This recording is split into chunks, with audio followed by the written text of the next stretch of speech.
రాష్ట్రంలో ముఖ్యమంత్రి నారా చంద్రబాబు నాయుడు తరచూ అంటున్న ఏపీకి అర్థం మారిందని, ఏ అంటే అమరావతి అని, పి అంటే పోలవరం అంటూ జపిస్తున్నారని మాజీ ఎంపీ చింతామోహన్ విమర్శించారు.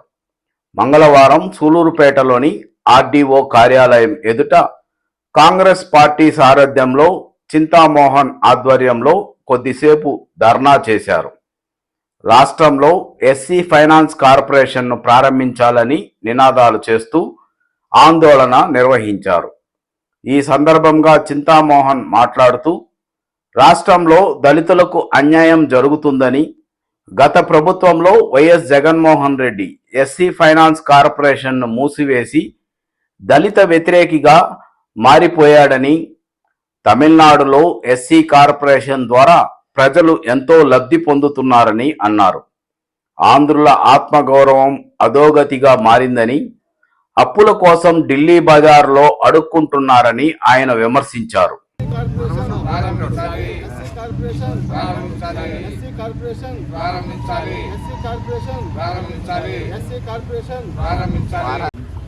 దళితులు 20%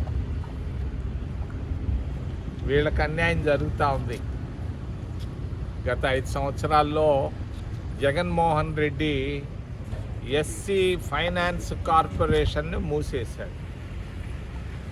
ఎందుకు మూసేశాడు? ప్రశ్నకు జవాబే లేదు. ఆయన చివరికి జగన్మోహన్ రెడ్డి ఒక దళిత వ్యతిరేకిగా మారిపోయాడు. మేము ఖండిస్తున్నాం జగన్మోహన్ రెడ్డి చర్యలు.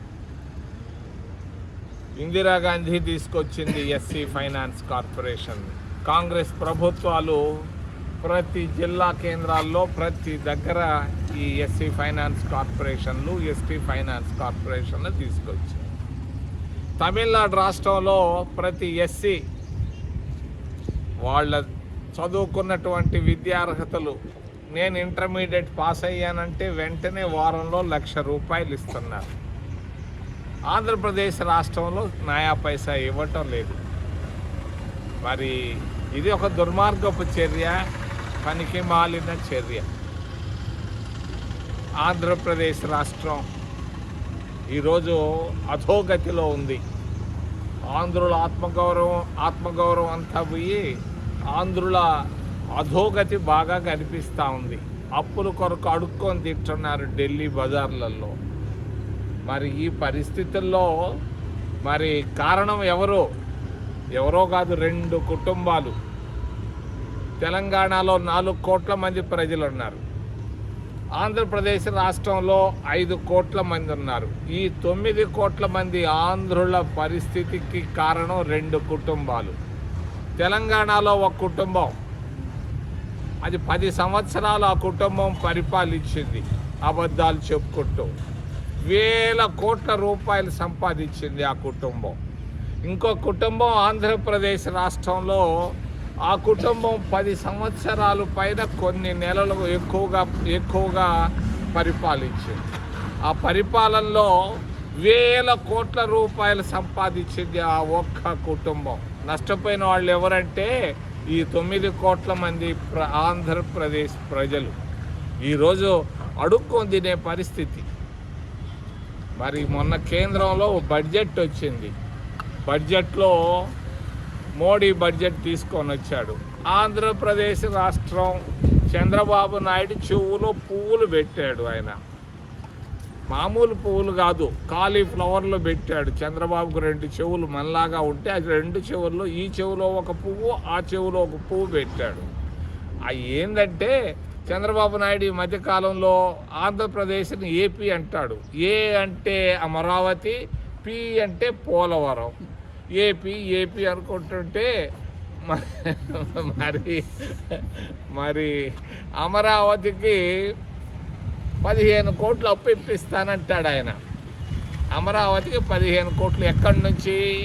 ప్రపంచ బ్యాంకు నుంచి ఇప్పిస్తానంటాడు. ఆయన ఏది ఇచ్చేది? ప్రపంచ బ్యాంకు అమరావతికి ఎట్టి పరిస్థితుల్లో ఒక్క నయా పైసా కూడా ఇవ్వదు. ఎందుకు?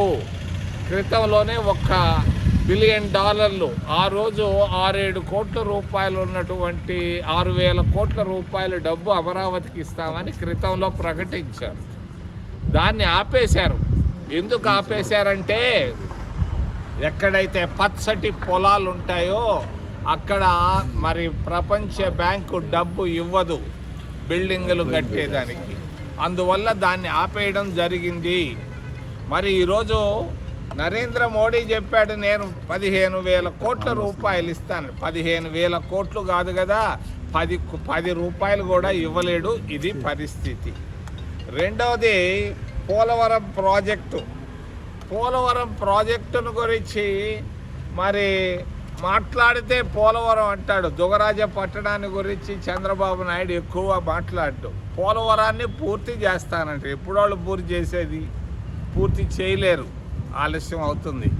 ఈరోజు 2 కుటుంబాల వల్ల ఈ అన్నిటికీ నష్టాలు వచ్చినాయి. మరి ఈ కుటుంబాలకు మరి ఎప్పుడు ఏం పడుతుందో నేనైతే చెప్పలేను. కానీ మరి ఈరోజు ఉన్నటువంటి రెవెన్యూ, మొన్న మదనపల్లికి వెళ్ళాను, మదనపల్లి సబ్ కలెక్టర్ ఆఫీస్కి.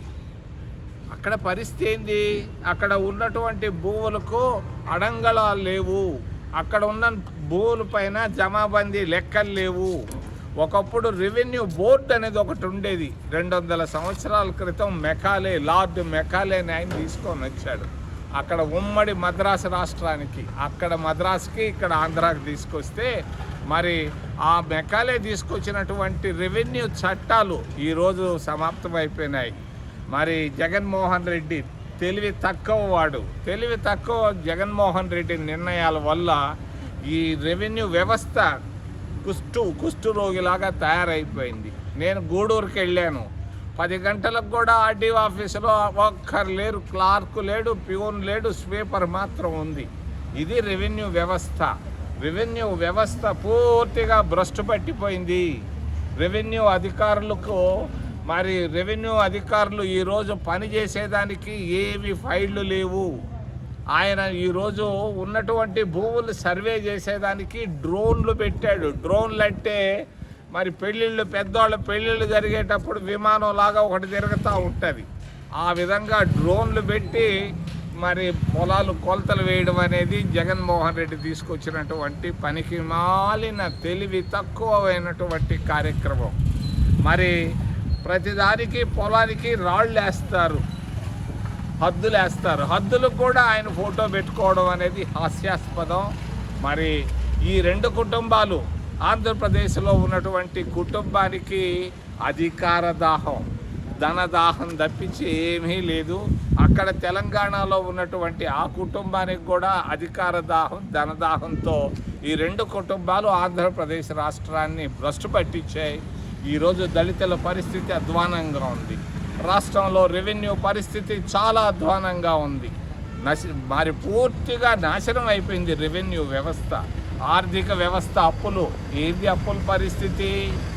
ఒక ఆయనేమో 7.5 లక్షల కోట్లని జగన్మోహన్ రెడ్డి అప్పులు అంటాడు. ఆ పయ్యావుల కేశవుల మంత్రి ఏమో 13.5 లక్షల కోట్లు అంటాడు. 5 లక్షల కోట్లు వ్యత్యాసం కనపడతా ఉంది. ఇద్దరు అబద్ధాలు చెప్పుకుంటున్నారు.